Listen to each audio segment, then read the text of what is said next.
Well, and muted again. Bang, you got me that time. Tricked me real good. Hi and hello and good morning or good evening or good afternoon, depending on your listening habits. I, of course, am Fred Slow. Alongside me is Van Nunley, and we are bringing you the program that is 2 Men On. Van, welcome. Good morning, my friend. This is a unique one we have here. Life responsibilities made us record at a different time. Yeah, we caught an interesting one for the work week. Juneteenth is the work week this week, and that's an interesting holiday because it's relatively new. Well, as a federal holiday, I mean, it's existed for since 1860. Well, not for someone who's been celebrating it their whole life, who grew up on the Gulf Coast of Texas, where the holiday originated. Yeah, that's an interesting one too, right? Because we had a similar thing where I grew up. We had Kazimierz Pulaski Day where I grew up, and they both have rich. What's that, like the birthday of like St. Louis's first pimp?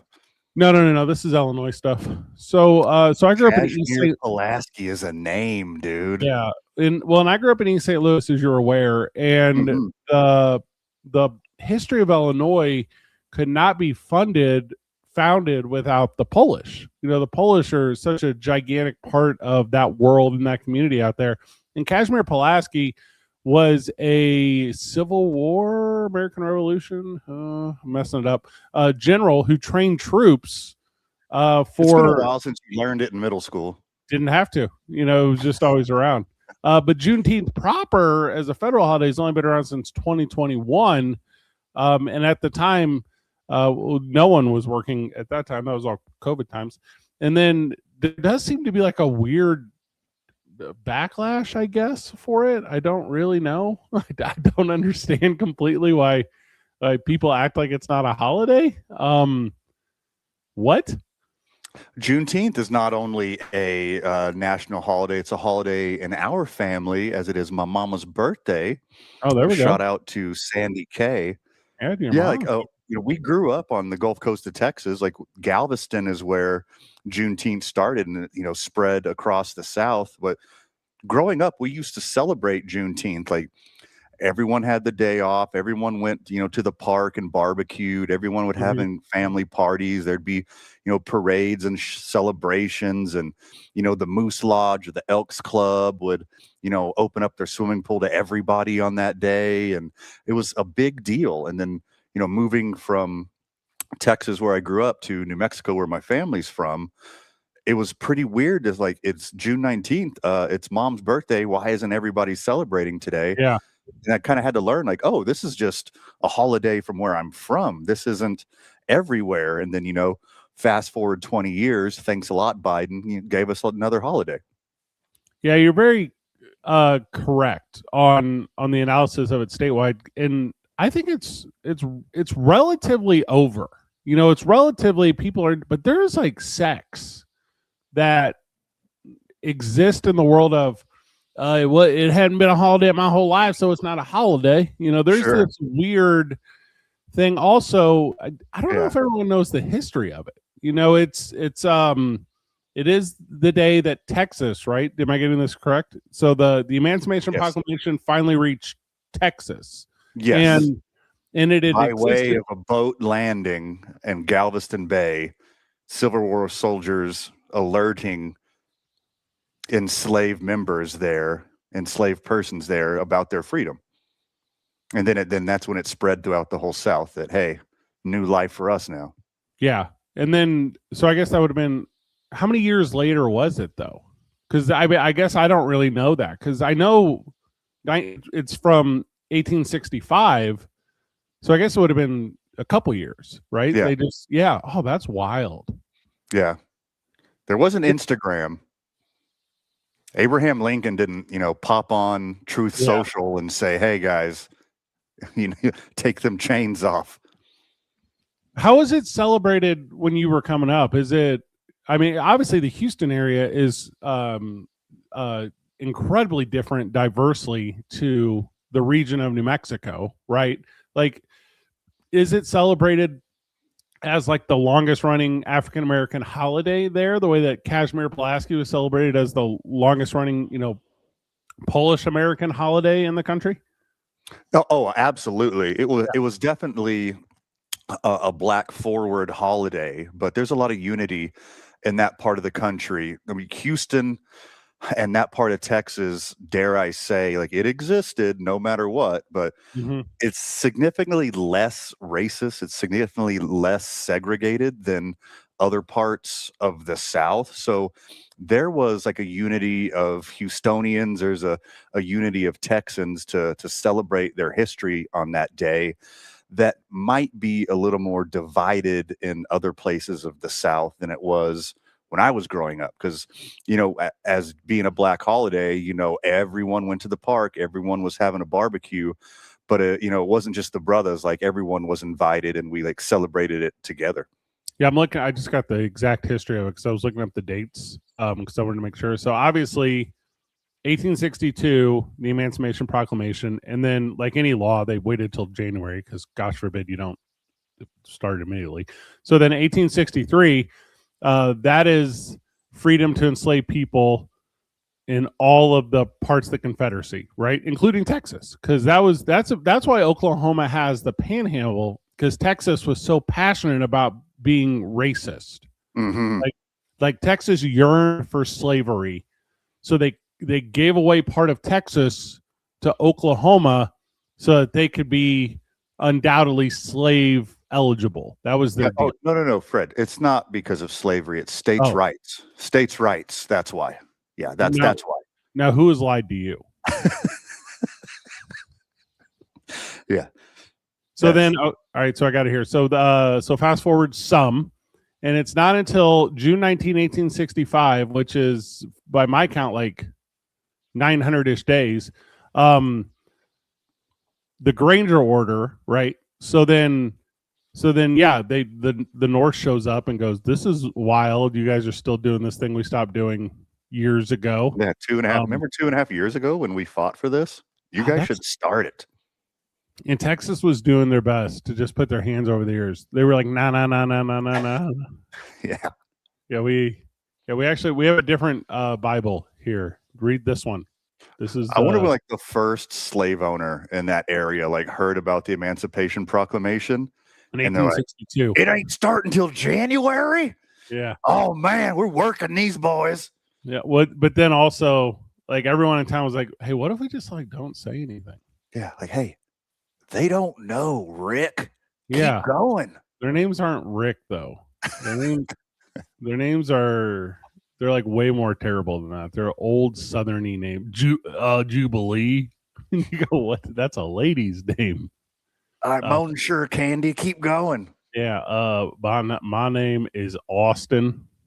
The only Texas name that I can think of. I mean, Stephen F. Austin. Yeah. So it was, yeah, our Major General Gordon Granger issued the general order informing Texas residents slavery had ended. There you go. They had to rewrite it. They said, who in these parts can read? That's what hear ye. I'm going to have to tell you because none of y'all's can read. Yeah. And many years from now, I'm gonna make sure someone comes back and tells you about Jim Crow laws, because we're not doing this again. This is enough of you. I know how illiterate you people are, so here's what we're going to do. These are called emojis. What we got here is here's a black guy, and then here's a circle with a line through it. Y'all can't be doing this no more. All right, so the history of it gets even more interesting. I'm learning here with you. I didn't know all this. So, the Great Depression, you familiar with that?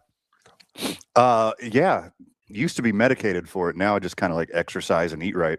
Just every day, really. Yeah, we're not. The historical one. No, the current one.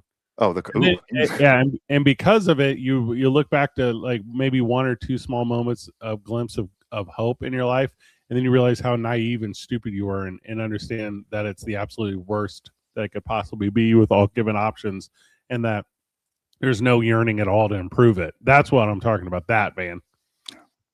So you're telling me you wake up and every day is the worst day of your life? Oh, that's dark.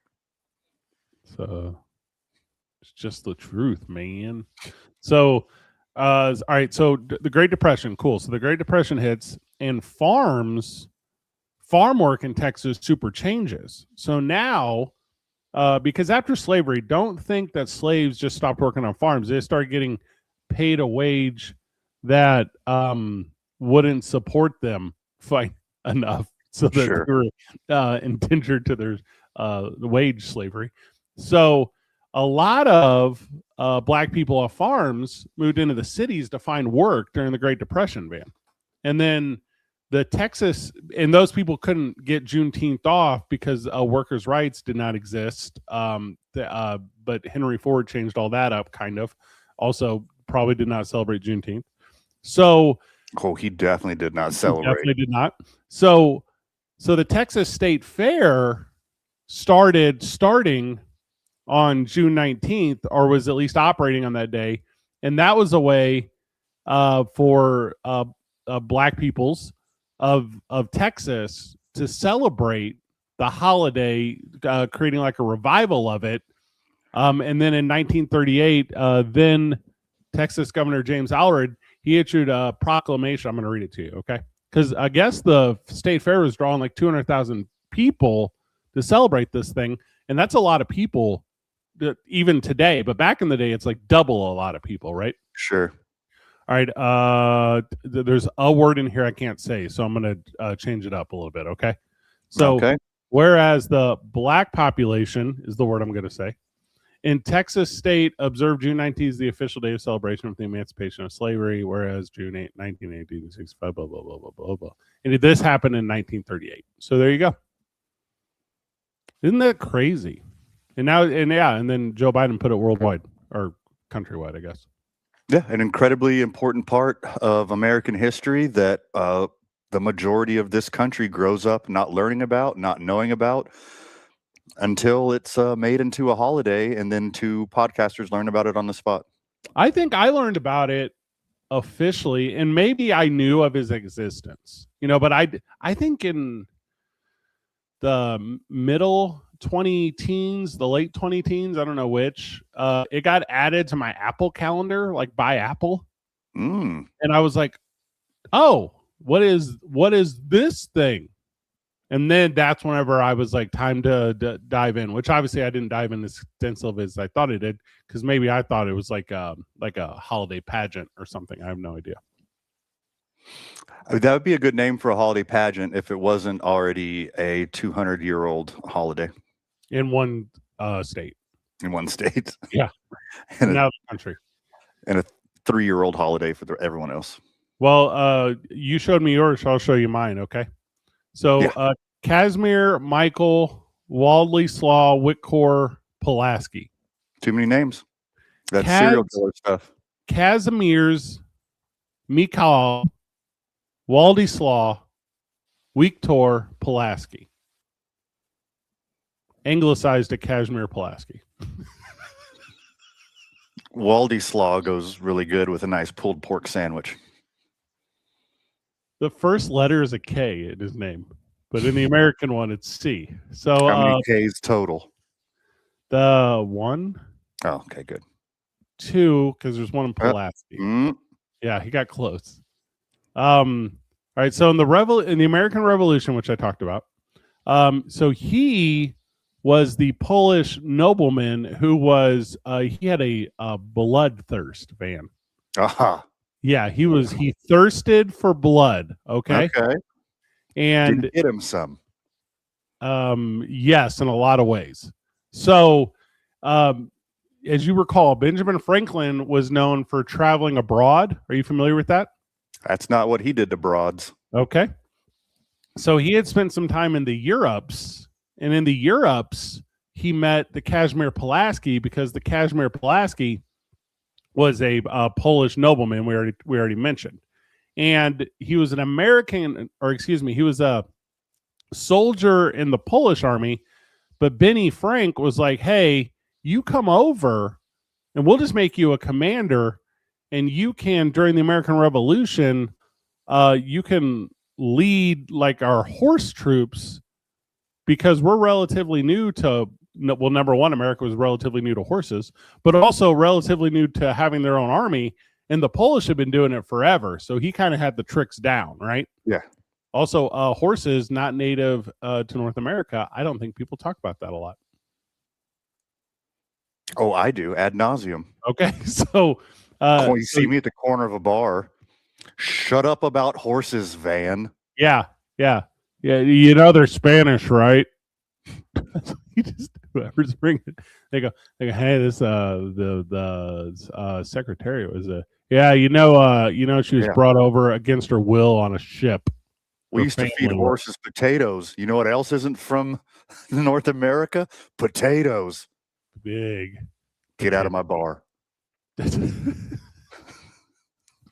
there you go. Yeah, he went on to train Peoples, and then celebrated in Illinois for so many years because of, and I think this is pretty well known around the country.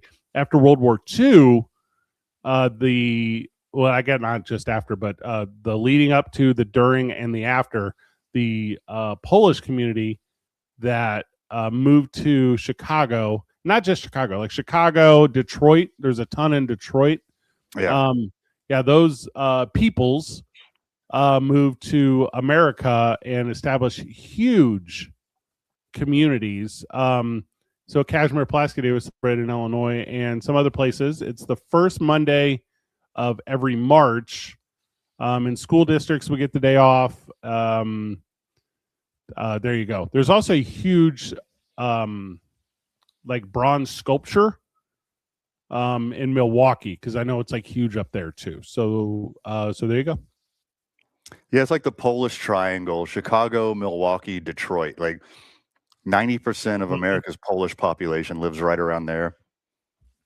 It's an interesting culture. The food is for me. I don't think people put Polish food over enough, because I think a lot of that Nordic adjacent Eastern European stuff, because of the way they create it was all spices they could bring in. It was all, fruits and vegetables they could bring in because they were so limited, like on their options for so long. But it's some of the best like baked goods that Sure. I feel like I could have the Polish. And here's one last note. So the honorary citizen was given to Kashmir Pulaski in 2009 by Barack Obama, obviously Chicago native. And he's only the 7th person to get that post deathy. So wow. Yeah. So there's our history. I learned something new today as well. Didn't see that coming. All right. Here are the amount of towns named Pulaski. Are you ready? Hit me. Just so many. I can't actually give them to you. So that's the big impact though. But Illinois, Wisconsin, Michigan, Missouri, Kentucky, Indiana, New York too. So yeah, just all throughout, And then there's a Fort Pulaski in Georgia, and it looks kind of cool. I don't know what you're trying to defend in Georgia. You got to kind of be like right there on the water, I guess. Well, Kashmir, I was not familiar with your game. Yeah. Sorry, I called you a late 60s St. Louis pimp. There has to be so many lost humans that have, and I say lost, they're known, but they don't have the overall lexicon based knowledge that like a Christopher Columbus has or whatever, where it's like, this Gordon or this Pulaski or this whatever, where it's, what if we took time outside of our doom scrolling algorithms or similar to, really dive into like those individuals that contributed to, and I don't, I'll be the first to say like, no, I know 5,268, right? Is that the number of hits that Pete Rose has? Like, why do I know that still? I thought that was feet in the mile. That might be the same. Pete Rose hits. It's, are you ready? I got the Pete Rose number, 4,256. But yeah, it's like, I don't know. A lot of time is not spent on, I don't know, the why we're here, which is kind of a crazy thought. Because then whenever it gets here and we have an opportunity to like talk about it, for whatever reason, there's like resistance to it. Like, oh, Juneteenth isn't a holiday, man, because Walmart's still open. I go, what? Like, Walmart's open on the 4th of July. Like, what are we talking about? Like, yeah. what? Like, that's your qualifier? Like, you still have to work today, so it doesn't count? It might blow your mind how many people work on every holiday. It might blow your mind on how many people forget that they work on every holiday whenever they sign up for the job. Yeah. That one's the one that gets me. Like, you ever I'm- hire anyone and you're like, hey, we're open on weekends. And they're like, yeah, that's fine. And then I'm having a business lunch with a black coworker today, and I was like, "Are you sure? Are you sure today's the day? We can boot this down the road a couple business days. No big deal." Well, we did this years ago when we were doing terrestrial radio, the weekday program, and we had a black producer, and he had to work on Juneteenth and had to. I don't know what that means, right? But it's like no one offered him the day off. It was one of the and. So, anyways, we're going through the schedule, and they're like, "There he is," and I think you and I are like in the meeting. We're like, "What are you doing? Like, pay this cat 8 hours today. Like, this is like, even if he only learns about it for a day, and not even a whole day, like a part of a day. And also like Cumulus is quadruple bankrupt now, and like all the reasons why it fails, whatever. But like, I don't think that 8 hours would have broke you, Cumi. Like, I don't think. Also, quadrupled their bankruptcy, so maybe it did. Quick shout out to New Mexico's quarterback Ned James, who literally just sent me a text about the history of Juneteenth. You got it in your hand right now too. Oh, what a dude! Ned James is top tier. He's absolutely top tier. He former NFL quarterback, former NFL coach, former UNM Lobo quarterback, one of the leaders of the African American community here in New Mexico.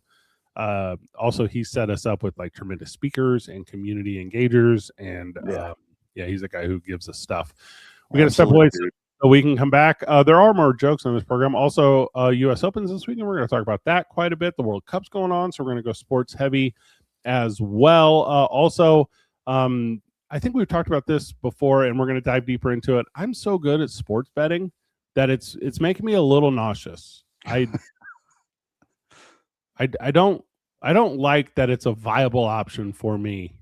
And we'll get into that when we get back. You listen to 2 Men On and KSNM 98.7 Classic Rock.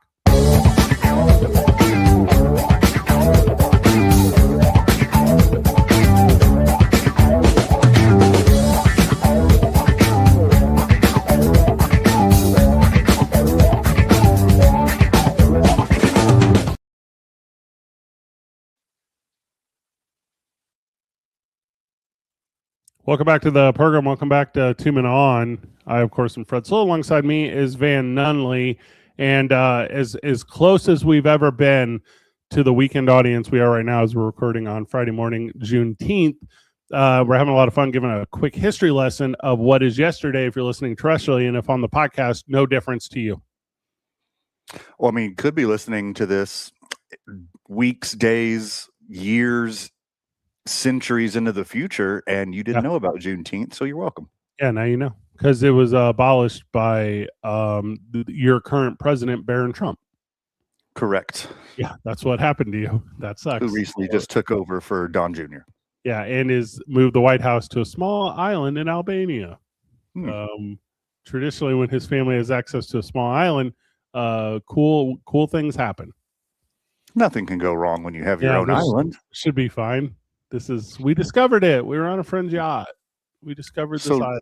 Now that the Iran peace agreement was signed in Versailles, which is hilarious if you know your history. Are we back on the Epstein files? Are we doing Epstein again?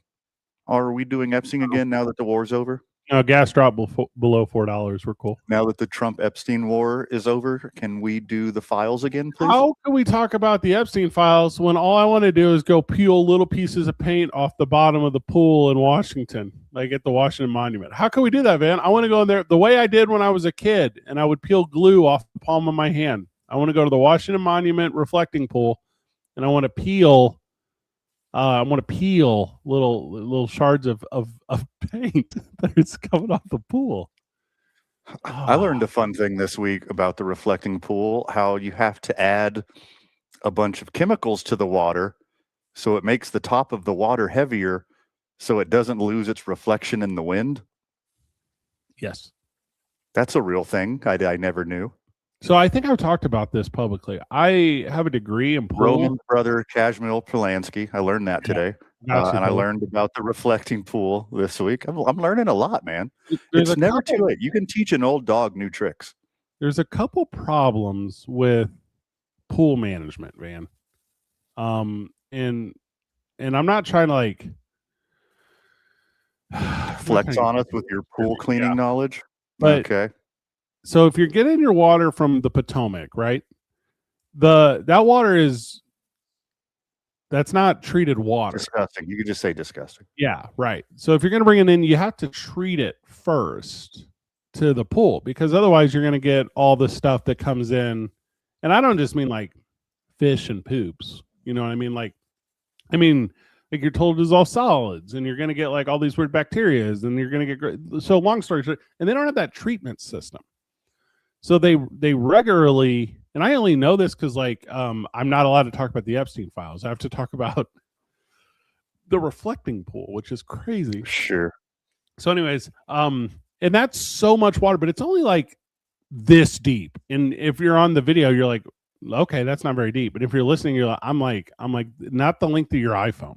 Like it's not deep at all, because it's just supposed to reflect, the Lincoln Memorial and the Washington Monument, blah, blah, blah, whatever you're looking at. And, but yeah, you can't maintain it without constant supervision and effort. And then whenever you weak a step, now you're screwed forever. Like, so whenever you half the paint job or half I don't know, like the pH balance, because that's what gets you algae. If you half like your chlorine, then you're cooked. Like, and then you'll never get. And then you got to drain, and then after you drain, and all those little paint shards come off, they're cooked. They're never going to be able to do anything. Like, what you got to do? Like, I'm being serious. Like, you just got to tear it out. Like, put it back in. Like, and I don't know what that's going to cost, but you already lost $14 million.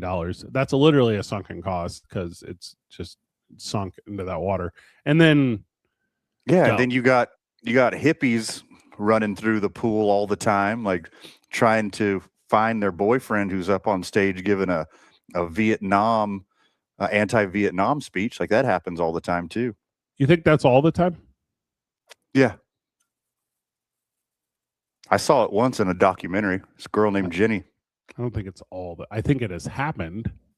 I don't think it's all the time. Who made Forrest Gump? Was that Steven Spielberg? Off the top of my head, I don't know. I believe so. I feel like that seems Spielbergy. He put out that sci-fi movie. People hate it. Do they? Yeah. It's the #1 movie in the world. No, it is not. That's not accurate at all. I don't know what you're looking at. It was Robert Zemeckis. We knew that. We knew he did Forrest Gump. So I was watching the UFC over the weekend. And I started it. Skipped out on that one. I did not. I needed to see actually what had happened was somebody had sent me like a video of fans fist fighting at it. So there was booze and a rain delay, which if anyone knows from Major League Baseball, that leads to fist fighting. So these fans were fist fighting like on the White House South Lawn, which is a real sentence. And it was. You think the best of the best? You think the best of our people, the cream of the crop of United States citizens, are going to a mixed martial arts fight on the White House lawn? No. They're not sending the best people. They're not at all.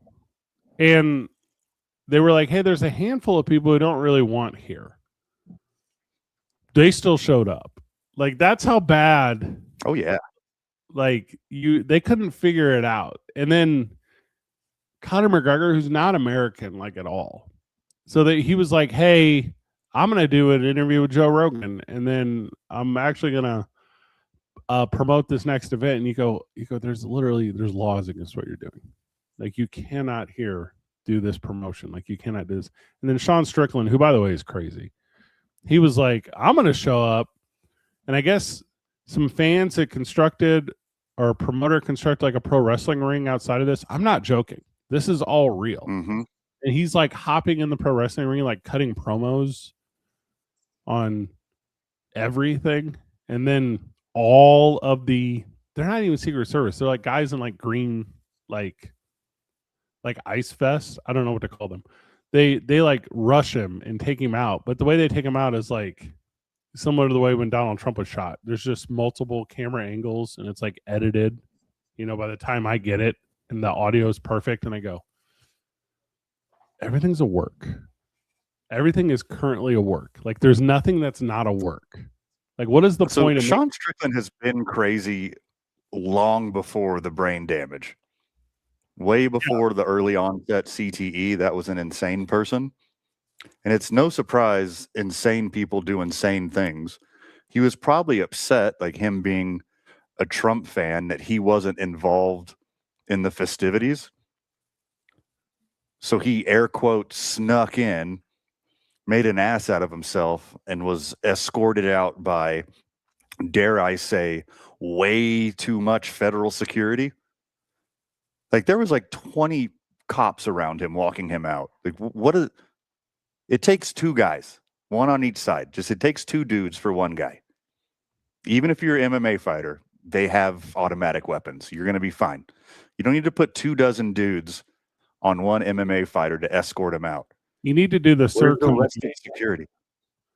Well, and also, how these guys are like, you've been in these places where somebody's like, they bring their boys, right, too. And like maybe it's their boys that in that world train with. Maybe it's the boys that the whatever, right? Like when I was younger. You think they made like a cheerleader-esque pyramid of human bodies and Sean Strickland just like jumped the fence over his homies? Is that what you're alluding to? Well, what I'm saying is when I was in my youth, that we all had a buddy who was like, hey, I'm about to do something stupid. Everyone be ready.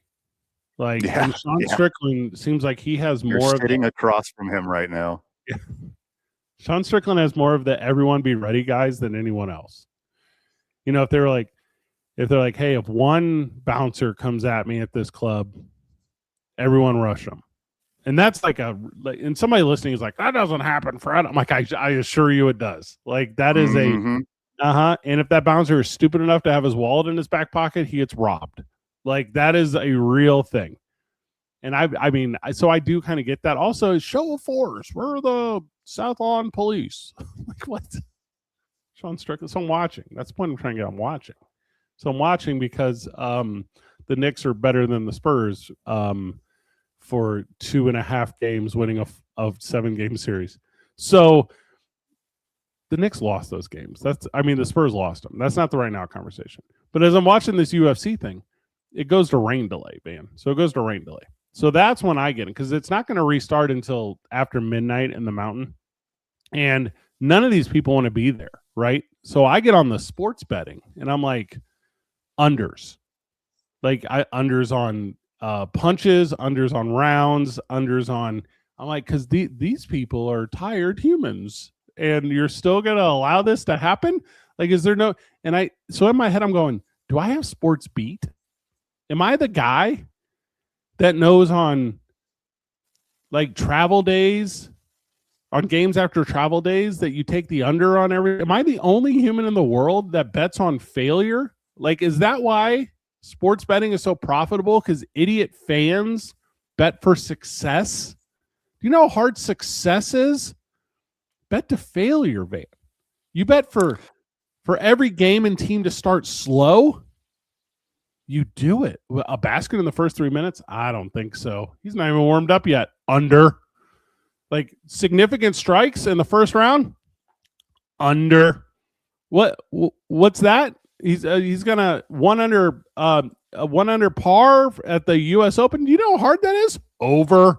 Like there's just no way, Van, that people haven't figured this out except for me. How am I the one guy?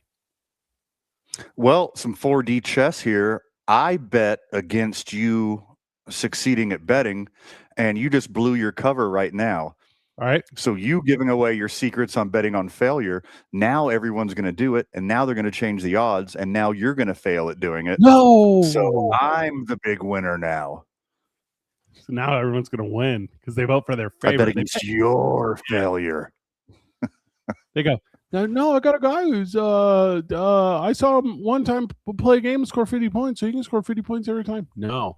In fact, if you bet him to not score 50 points, that was that LeBron James thing forever. It was he's going to score 10 points for a million years in a row.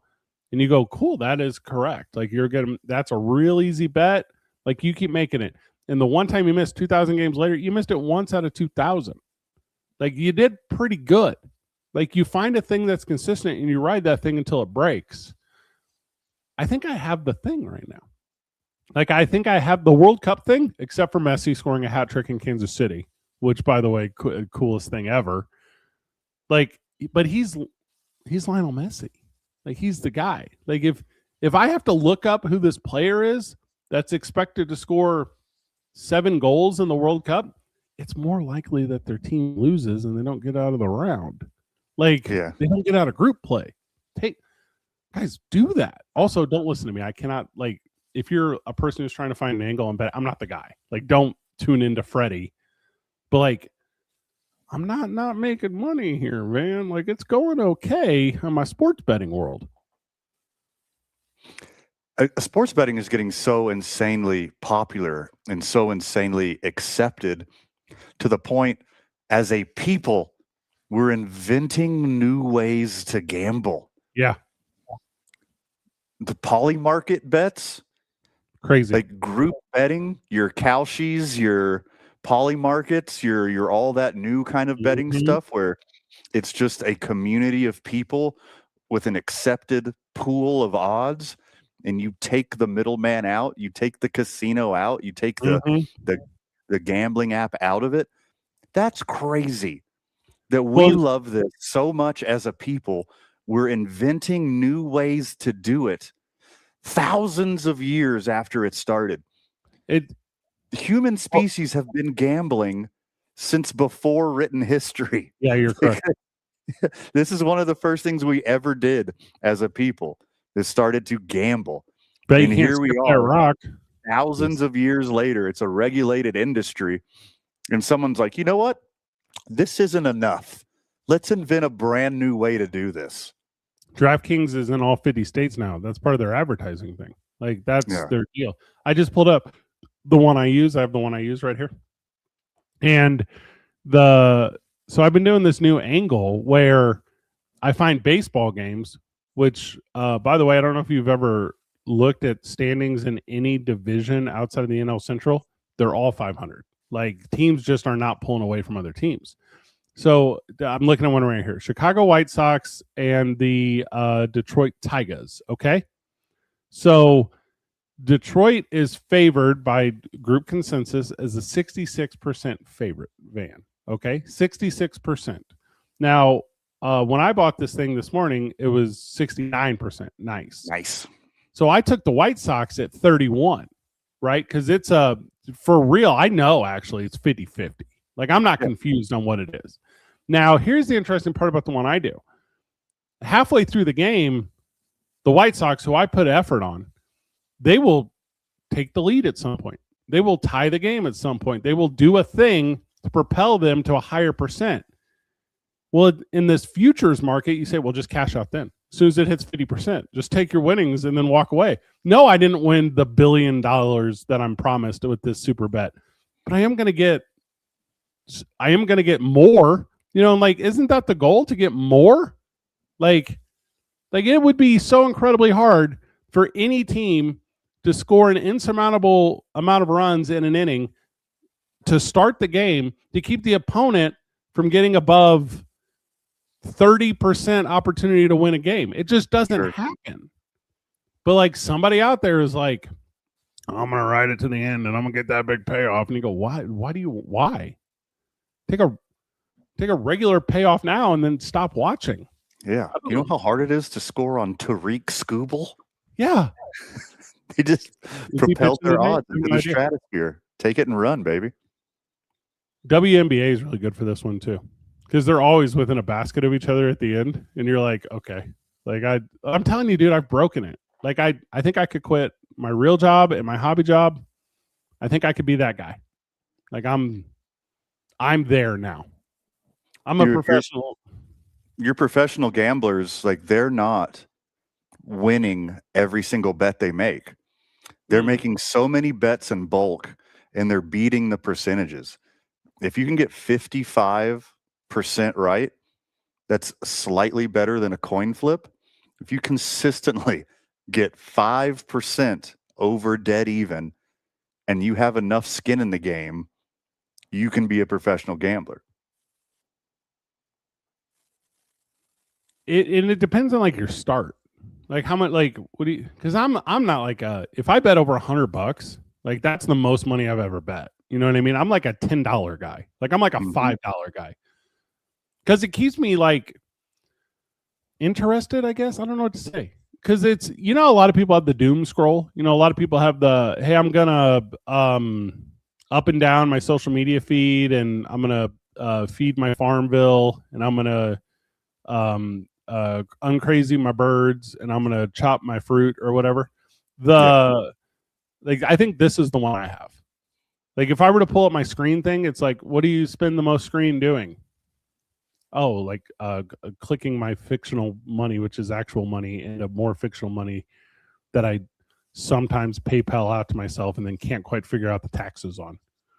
Like that's my hobby. Yeah, getting letters from the IRS. Look at it this way. If you can get a 5% margin on your bets and you're betting big, not like us, like 10, 20 bucks at a time, just for fun to get some skin in the game. Let's say you bet 20 grand a day, you have that size bankroll and you only needed 5% to clear, you're making $1,000 a day. That's over $300,000 a year. Uncle Sam gets his cut. You're making over $200K a year. If you could only beat 50-50 by 5%. Which, by the way, is like incredibly hard. Yeah. Unless you do the thing I do, which is bet on everyone to lose. Like, have you ever watched tennis? I already know the answer. You have not. And it's so hard to go to more than 3 sets in tennis. Like, it's so hard.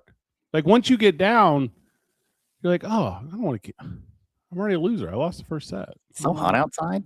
Yeah. All right. Maybe I'll win the second one. Maybe there's a comeback.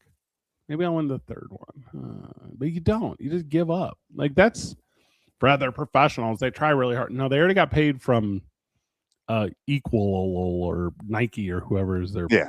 They got that Gatorade money. They don't care. Get that Gatorade light coming out. That's the athletes don't love sports the way that people think athletes love sports.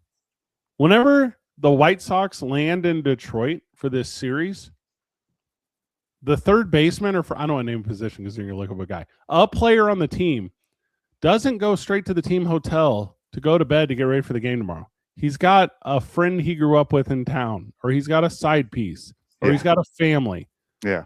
They go out to a dinner, and then they have one too many drinks, and then, maybe the next morning, they don't tell Skip, and then because of that, hey, I'm not gonna get the team bus this morning. I'm actually doing media because I grew up here, and I'm gonna make my way over after that. Like all these things are real. Like players are crazy. You saw what the Giants did with the Pride Night stuff. Like you saw what happened in York, Pennsylvania. That minor league team just canceled. They wouldn't wear the rainbow jerseys.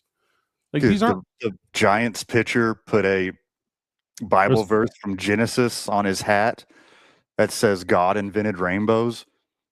Kind of gay. There was 4 of those guys. All the things in the world that God could take credit for, like he made sure to put one of the first things he created in the Bible is rainbows. Pretty gay, bro.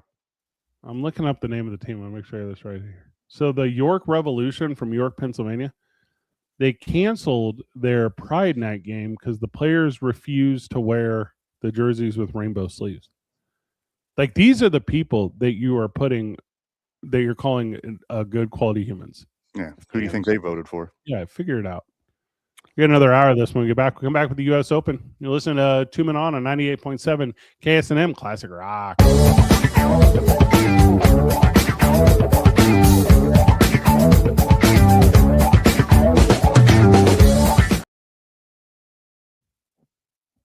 Welcome back to the program. Welcome back to 2 Men On. I, of course, am Fred Slow. Alongside me is Van Nunley, and we were talking the world of sports, pop culture, current events, news of the day. Van, you'll have to unmute to come back to this one because we're recording opposite the world from our home studios on a Juneteenth morning. Van, welcome to the second hour.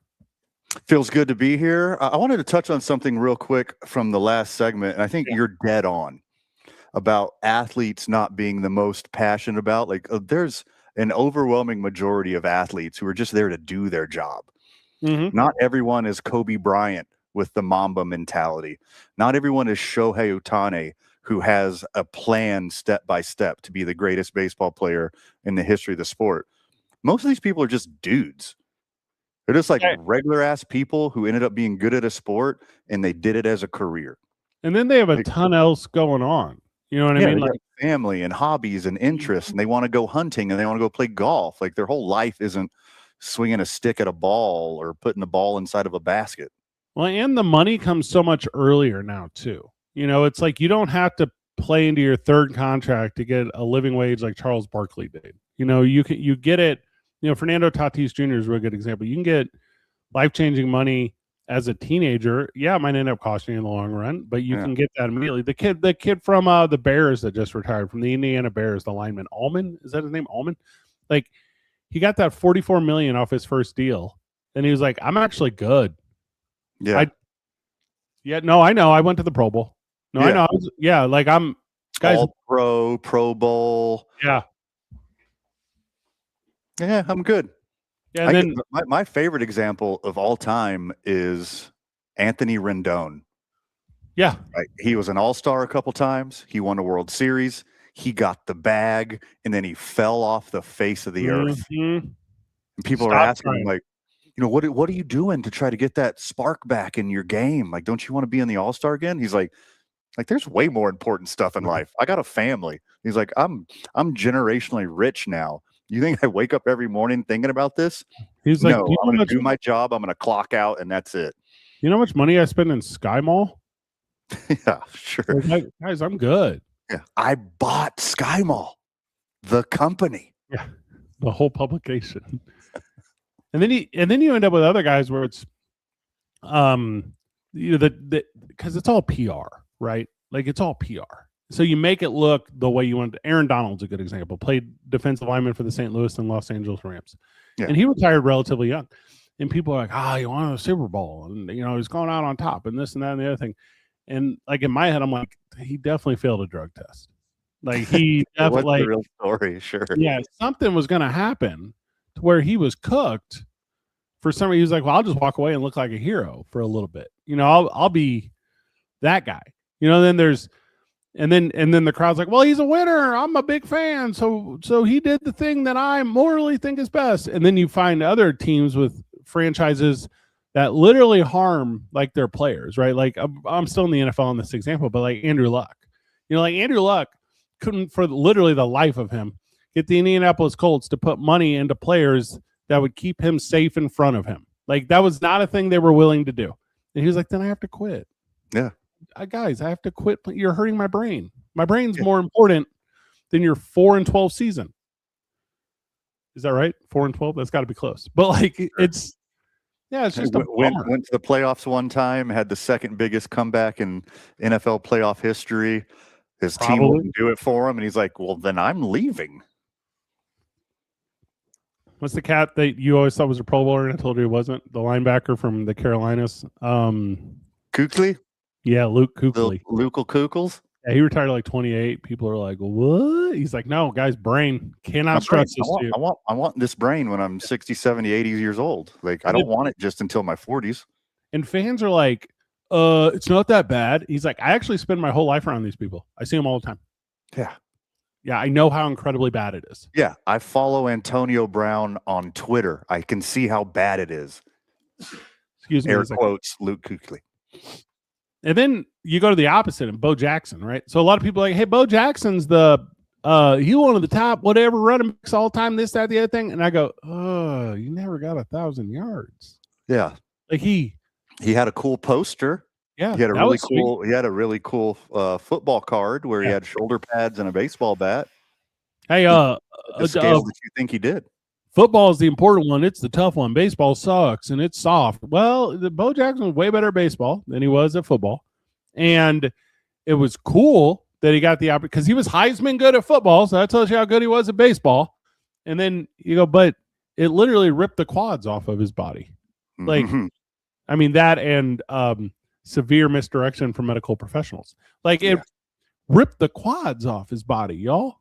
Like, he would be an all-timer in baseball. I'm not joking. He would be an all-timer in baseball. We do them both. And also, they weren't getting paid at that time. That's the point we're trying to get to here, right? Like, baseball didn't give him enough money to not play football the way that it happens now, Jeff Samardzija. Yeah, not everyone, all the guys that you're fans of, very few of them care about it as much as you think they do. They don't. They probably care the exact amount as you care about your shift manager job at Kinko's. That's how much they care. They're going to do what they need to do to keep getting paychecks, and then they're going to cash out, and they're going to clock out, and they're going to go to their family. They're going to go make Lego sets. They're going to go play Halo on Xbox. They're going to do whatever it is in their life that they actually love, they actually enjoy, because they just treat it like a job.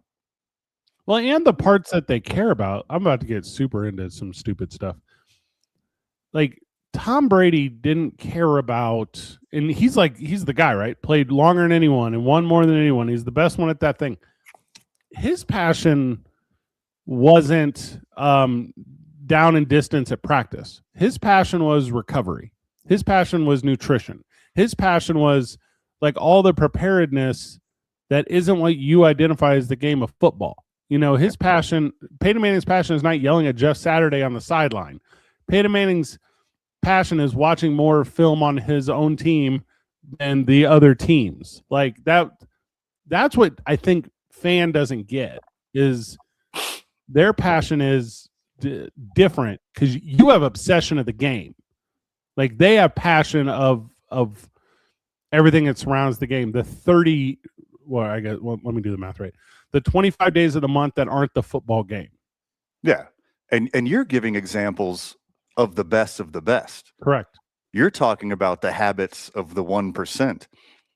There's another 99% who is going to the weight room for the least amount of time, who is studying film for the least amount of time, who is spending the least amount of time on the practice field, who is putting out mid-effort on the field so they don't get hurt, so they can keep cashing checks. Like, that is the most of the professional athletes.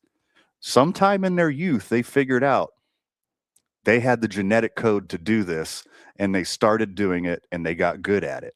Some people were good enough to make it to the upper echelon and cash checks. That doesn't mean they have the most passion for it, that they care about it the most. It means they are most fit, most apt, and most able to do that career field. And then what you don't get, fan, and again, I'm not trying to be aggressive here, but it's a parasocial relationship. You know, it's like you have your perception of I think the best example of this is O.J. Simpson. You know, O.J. Simpson is one of the most heinous people who have ever been famed in the world of sports.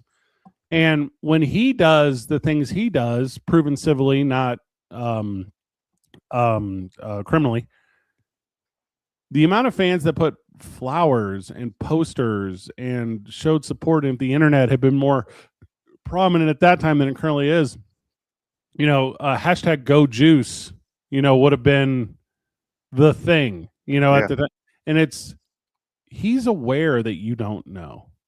Like all of these guys are aware of what you have to them that they don't have to you. LeBron James famously said one time, well, you got to go back to your job on Monday.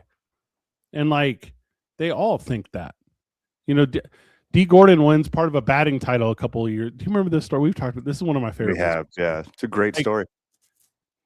And Major League Baseball really wanted, was it Miguel Cabrera? Is that who it was? Wanted him to get another Triple Crown. Yeah, wanted him to get another Triple Crown. And they were like, hey, we're going to mess with you. Like, they're like, hey, don't do it. Like, go up there and blow it because we need this for the betterment. And he goes, you can't, Major League Baseball, you can't tell me to throw a game, which is what they were doing. Because that's how little the game cares. and these guys get it, man. How many athletes have we interviewed? Hundreds, maybe thousands. I've interviewed, and talking about anything that's not their sport, that's where their passion comes out. You find the whatever thing, you know what I mean? And the guys that we've been so fortunate to connect with who are there on behalf of something they're passionate about, those are the ones where it really works. Talking to Jim McMahon about his time with the Bears, not great. Talking to Jim McMahon about his favorite strain of ganja, it's cool. Like, I'm in. Way more excited to talk about that. Yeah, incredibly more excited, because that's the thing, and then that passion you're talking about that we're talking about, and we'll combine this into sports betting real quick, and thank you for letting me go on this so long before we go to the US Open, is when you tweet at James Harden that he cost you $20 or whatever, his passion has become hating you. Like, and it's not you personally. He doesn't remember your Twitter handle. He doesn't remember. He knows that you're sitting in the front seat of your truck with glasses on, taking a selfie. He knows that's your profile picture. The Oakley sharpshooters or whatever they're called. But that's his passion, is avoiding you. He doesn't get shined up whenever he gets a social media post that's like, hey, thanks for going 15 on a 15.5. The under saved me on points. He doesn't care about that. Like, you weirdos. Jonte Porter does, though. Who's that? That's the guy who got blacklisted from the NBA for throwing games last season. That's what I'm saying. That's how little they care about the games. That's like how incredibly little. And then, like, guys that don't care about Chad Johnson's a really good example. Chad Johnson beats up his wife and gets kicked out of the NFL. And then, because the medium that you absorb fan of sports, I feel like I'm stuck in the NFL. There's other examples too. But, hey, you love watching your Dallas Cowboys team that's an NFC team, so that's Fox, right?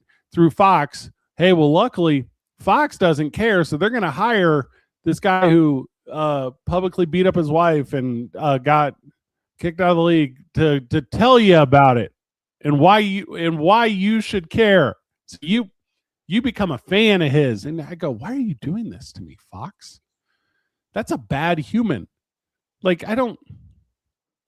Well, our metrics show that he has a bigger fan base and following online, so people will, after X amount of time, forget about all of his bad deeds and transgressions, and they will flock to him just like they used to when he was in the league. God, man, you're not wrong. They're doing the Bill James of it. Yeah, exactly. And there's other ones too, right? Like pro wrestling is a really good example where, like, pro wrestling fan who loves pro wrestling more than person who makes pro wrestling. Like, that's a truth. And you're like, Fred, they can't be. They make the pro wrestling. Well, how did you fan feel when they brought Jelly Roll in? Because the pro wrestling likes making money. And you, as a purist, hated the Jelly Roll. Also, you probably hated the Cyndi Lauper. Also, you probably hated the Mike Tyson. Also, you probably hated Snooki. Also, like, you probably hated all of these things. Yeah. But pro wrestling company loved making that money. And it's the same thing with athletes. They don't care. They'll endorse anything. Jimmy Johnson has sold you every single thing every time Fox goes to commercial break. And just the other day, he says, I'm never retiring. Or maybe that's Terry Bradshaw. I get them all confused. But that's where they're stuck. That's what they care about. I don't care about. Yeah, I mean, don't get confused. And we've harped on this topic quite a bit, talking to the fans out there. That thing that you did when you were a child, when you're in Little League and you're out there chasing butterflies and turning over rocks looking for bugs, and you actually just so happen to play a little baseball too. Those sports you loved when you were a kid, that pure joy that you had for this sport, it's not that when you get older. It is a business. It is a profession, and they will do anything to milk every single penny they can from the fan, from the consumer. There's beautiful sports moments that echo life. I'm not trying to be Debbie Downer. I'm not trying to be Clint Eastwood on his porch right now. But a little truth goes a long way every once in a while. And you need to realize, sports fan or hardcore fan of anything, It's a business. They're there to make money. Yeah. And You that's mentioned Pete Rose earlier, and now the MLB is sponsored by DraftKings or Prize Picks or whichever one it is. And it will soon, once it gets approved nationally by Congress, it's going to be brought to you by Kalshi or whatever sports market-based betting service there is now, prediction market or whatever it's called. They're going to get their cut too. TKO and all of its associated productions are brought to you by the Federal Reserve. Why not? It's not actually part of the federal government, but it's got a name that confuses people, but it is their go-to. Okay, that's good. We're in on that. That's what they'll do. Which is, again, just ludicrous. Appreciate it for what it is. And then allow your fandom to not make you stupid. Like if it's your sports betting thing, or the one that really gets me on fandom, we've talked about this. This isn't just sports. We talked about this. Don't use it as a mechanism to harm others. Like if I've seen this, I'm not even making this up. We just saw it in New York with the Knicks and all of their fans. Like they're willing to harm others. And then to a much lesser degree, your uncle is a Dallas Cowboys fan and you want to be an Arizona Cardinals fan as a kid, but he just bullies you. And you go, what? Like that's sadistic. Like if this wasn't terrestrial radio, I'd use swear words to describe what that uncle is. And that's, once you try to make others feel a negative way about others, like that's when you're a bully. Like, what are you doing? Like, don't. Yeah, I'll be the bully now. Hey, Cowboys fans, Arizona Cardinals have been to a Super Bowl and lost one since you've been to one. Get off your high horse, losers. It wasn't for Santonio Holmes doing the most athletic thing of all time. Yeah, the behavior in New York outside of Madison Square Garden is absolutely despicable. Not just for sports fans, but for human beings in general. Mm-hmm. Like you're gonna beat up somebody because they have a different shirt on than you. By the way, an adult who doesn't know you, who doesn't care about you, who's playing a game like we just talked about earlier to provide generational wealth for his family. Jalen Brunson doesn't care that you have on a sleeveless blue and orange shirt with the number 11 on it. You're not closer to him than you were yesterday because you're wearing that shirt. He does not care. And to take it 10 steps further, he does not want you physically attacking somebody with his name on the back of your shirt. You look like an idiot. You're making the organization look like idiots, and you're making Jalen Brunson look like an idiot. You're a loser of epic proportions. Get a life. Here's the thing I literally know. The Oakland Raiders used to pay the Alameda Sheriff's Department money to make individuals getting mugshots take off their Raiders shirts or jerseys before the mugshots. And you're going, Fred, that's not real. No, that's very real. Very real. Like, because that is how bad it had gotten. You know that really famous one of Ozzy Osbourne in a St. Louis Blues jersey, or not? Tim Allen. I'm messing up two stories here. Tim Allen, because he was selling cocaine. Yeah. The St. Louis Blues don't want that to be around forever. That's crazy talk. And then let's say you're a Yankees fan living in Boston, and you're like, you're a cop, and you're like, now we're gonna leave those Red Sox hats on for all these heinous crimes. For sure. What? Like, what are you doing? Got a fun U.S. Open update before we go to the break, and this is a day old by the time it airs terrestrially. It just reinforced everything that we are saying. Okay, Joaquin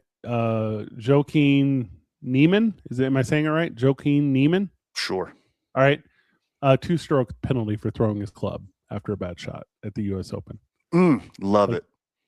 Like, that's how little these guys, they don't care.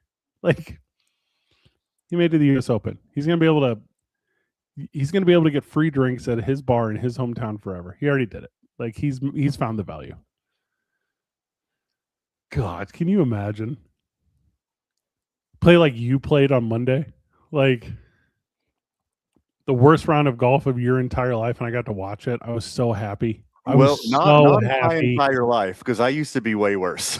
But I would say in the past 3 years, I played the worst round of golf I'd played on Monday, and it was pretty frustrating. But guess what? I didn't throw a club. I didn't throw a hissy fit. No, you I did took that one. I took another sip of some oat soda and told a joke and had fun with my friends, because that's what it's about. I got to be witness. I was so very happy. We give him advice whenever we get back. You're listening to 2 Men On 98.7 KSNM Classic Rock.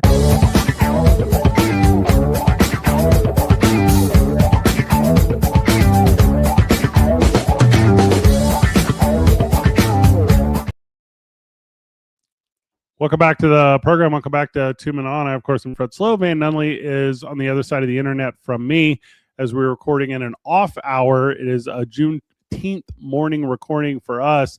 Take advantage of the holiday because we've had some heavy lifts at our day job this week. It was a little 4-day week, and I think everyone's kind of aware. I talk about it regularly. I run boys and girls clubs here in Albuquerque, and summer is here, and summer camp is here, and there's a ton going on with it, and not able have I been to sneak away. And then I have the hobby job of pro wrestling, and I sandwiched 2 events in the course of 8 days, and I was just underwater a little bit. And Van said, "Why not Juneteenth morning?" And I said, "Thank you, Van." So we are recording on a Juneteenth morning for you. Also, if you are tuning into us terrestrially, find the podcast. Because you can go back and listen to our explanation and my learningness of what Juneteenth is. Yeah, please do. Spotify, Apple, SoundClouds, however you get your podcast, we're on that bad boy. Yeah. And like, share, review. 5 stars goes a long way for us. So thank you to those that have made the effort to support us. It means a lot to us. We need it. Also, new friends of the show. Are you wrestling fans? You can check us and Solly Taylor on wrestling program Going Over. Do you like talking golf and telling jokes? Then check out myself and Max Machado on the golf show Fill in the Holes, FILLIN, Fill in the Holes. We're here for your every entertainment value, baby. High winds at the U.S. Open. If you're waking up early to go watch it at the clubhouse or with the boys or whatever, golf, the 4 majors should get that kind of attention. I guess they don't really. Golf to me is best on your couch. You know, golf to me is best like choring or putting together a Lego set or something. I'm being serious. That's how I think watching golf is best. The World Cup is right now, and it's not best that way. It's best with fans. It's best in gatherings. A lot of cities around the country are doing official gatherings. My brother was in Kansas City the other day and watched Messi score a hat trick, and he was sending me videos of the crowd reaction every time. And because he lives a life that's more fortunate than us, he's in like one of those like VIP suite things, you know what I'm talking about? Yeah. So every time he sends me the crowd reacting to a Messi goal, I just say that's sweet, but I spell it like SUIT, you know what I mean? And then, yeah, I'm with you. And then by the hat trick, my brother goes, "History." I watched History. Yeah, you did, man. You saw a Messi hat trick in person. That's the coolest thing. That's cool.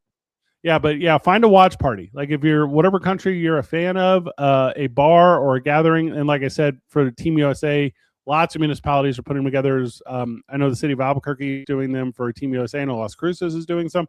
Yeah, so get out. Also, you live in the desert by choice. The weather's not that bad. It's not that hot. You're fine. Like go outside. Everything's fine. Put on long. Like you and I spent all kinds of time in the sun. Like neither of us are burnt to a crisp. Like the world is fine. Whenever it gets upper 90s here, sometimes triple digits, I just imagine a few months from now where it's 32, it's 30, it's 28 in the middle of winter, and I'm be longing for 98, and then everything's okay. Put on a squirt of sunscreen, put on a shady hat. Let's go, baby. The one I do is, and you don't do this, I do hey, let me pour some cold water on me. Oh, I hate it. If my body's hot, I just want it to be hot. I don't want to trick it into thinking it's cold for 5 minutes. Well, I don't think it's a trick, man.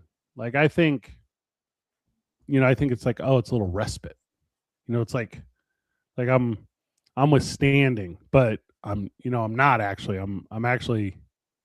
But I felt it. I felt the release, man.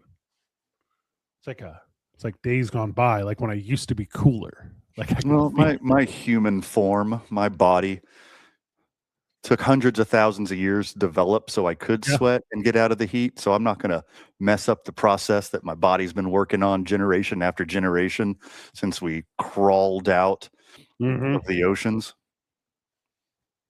Got a big update here. Okay. Hit So me. we give advice often in the fourth segment of this program every month, every Yeah. week. And a lot of it is based off what's going on in the world. And last week we talked about how important it is your kids get summer jobs.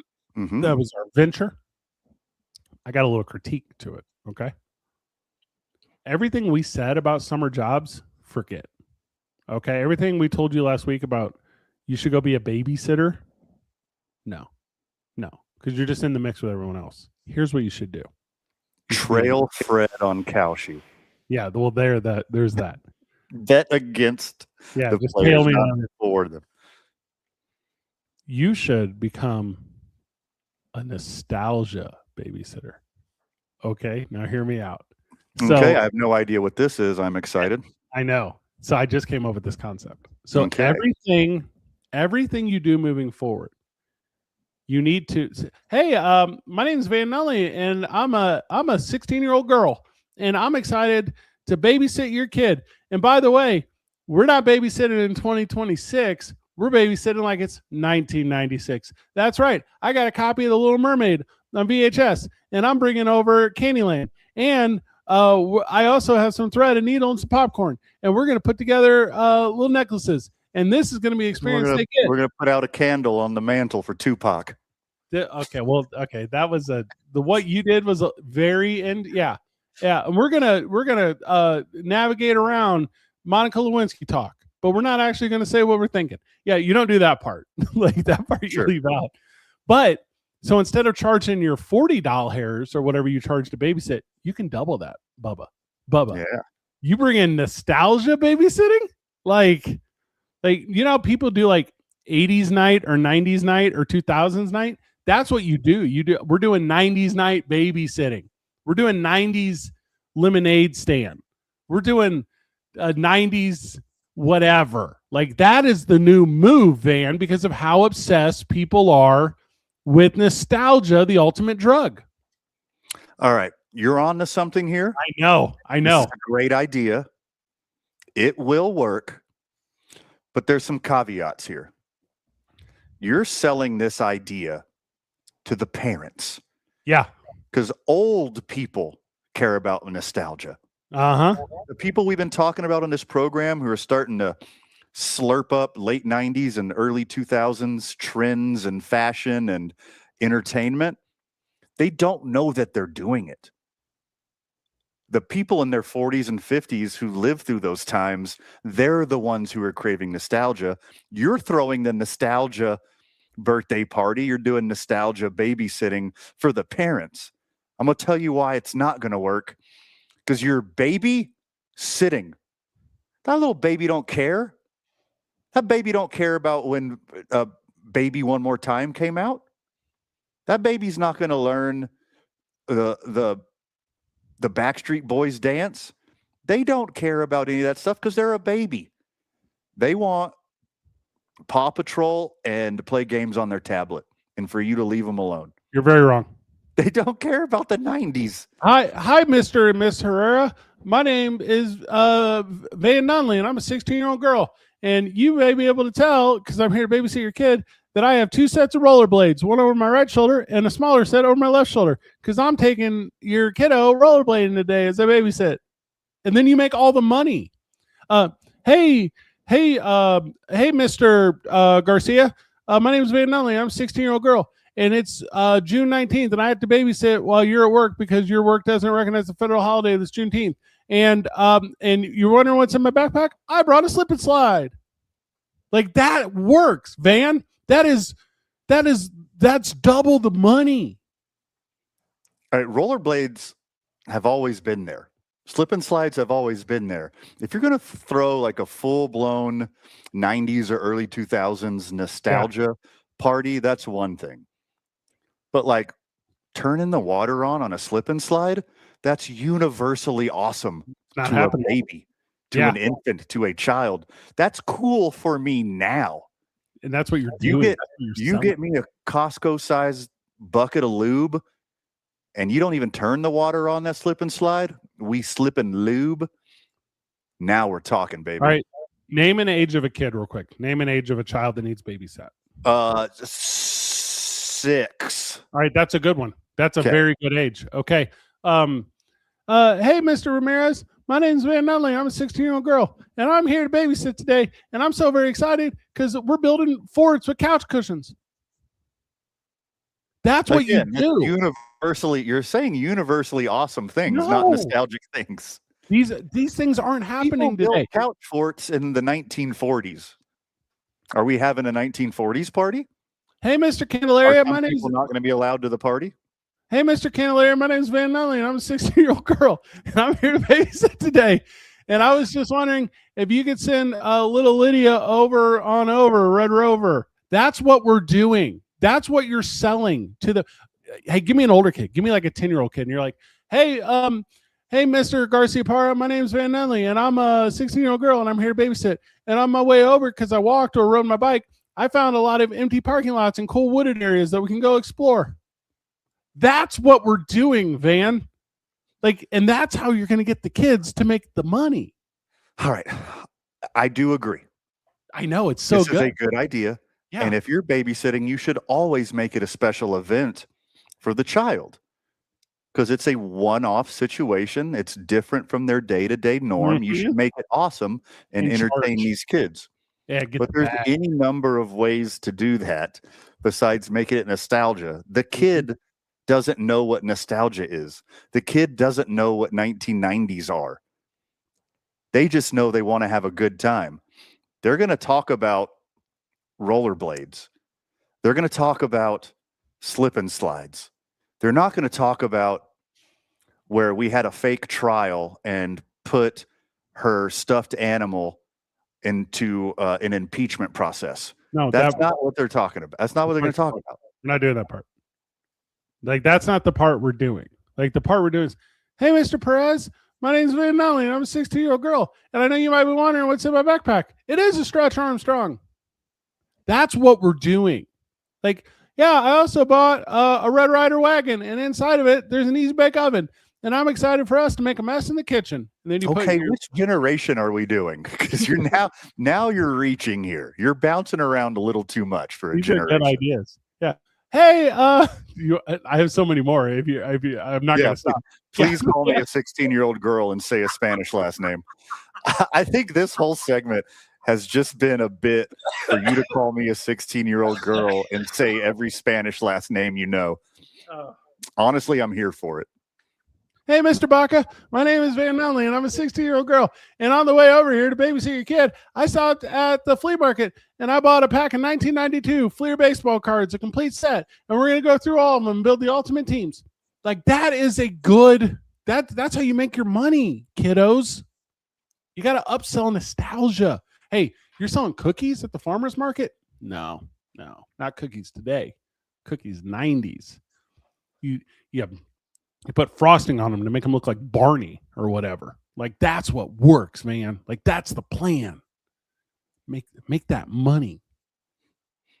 I mean, we've talked about it ad nauseum on the program. There's no stronger drug in the world than nostalgia. Mm-hmm. Yeah. But I'm telling you, these kids don't care. You put a fun activity from any generation in front of them, they're going to have a blast. No, only wait the one you show them a Nerf gun. See, we have different goals here. I'm not trying to have a good time with the kids. I'm trying to make the money off the nostalgia-laden parents. So whenever you show up and you go like, hey, Mr. Sanchez, my name's Van Nunley. I'm a 16-year-old girl. And today I'm excited to teach your kid how to make a mixtape on a cassette player. Then they're like, that's worth the $100 because I did that when I was a kid. Mm-hmm. And you must care about kids. No, I care about the bag. Well, I do believe there'd be positive unintended consequences as well. Number one, you're showing such a good time to the child that you're making the parent happy and comfortable and safe, and it gives them, a sense of security while they're out having fun with their partner. That's great, first off. Also, you might be building a little inherent guilt that you're the one. You're a 16-year-old girl named Van Nunley, and That's you're the one that's introducing this nostalgia to their child. And it makes them feel a little bit guilty that they're never the one that busted out the slip and slide. They're never the one to stuff toilet paper into the two little square holes on top of a cassette tape. okay. They could record over another tape and make a special mixtape for that day. They're going to feel bad about that. And to make up for it, they're going to start showing all the things that they never did when they were a younger parent. And they're going to start making lists. They're like, okay, you know what I did love? Teenage Mutant Ninja Turtles. I'm going to show them the difference in between Raphael and Leonardo's weapons. And we're going to talk about Master Splinter and the whole backstory. And we're going to have so much fun. And then we're going to watch old Nickelodeon programs. And we're going to watch people get slimed. And now I'm get to sharing. So this might be the first domino on creating better parents by way of having better babysitters.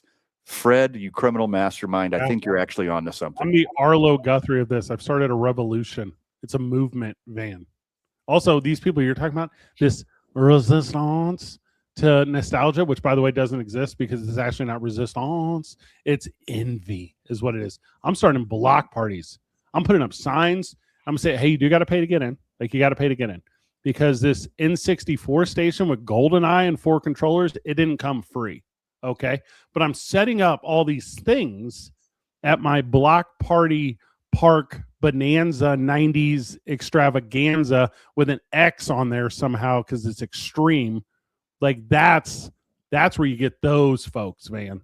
And then you get people to, like, you set up a Risk, and then you're like, here's, anyone can just join this game or RIT. And then there's going to be an old head in there that's just going to start teaching Risk to kids. And you're going to go, yeah, this is awesome. And then there's going to be someone that says, yeah, if you, here in this machine, if you push the quarter in harder, you get 2 plays in X-Men. Like, that's the stuff. Like, you have to have that. And then also, this one is my favorite one. I just have a garden hose you can drink from. You know what hits different? You know what hits different? Best water of all time, number 1, incredibly cold out of glass. It's just the best. It's goated, no argument. Number 2, paper cup out of an Igloo cooler.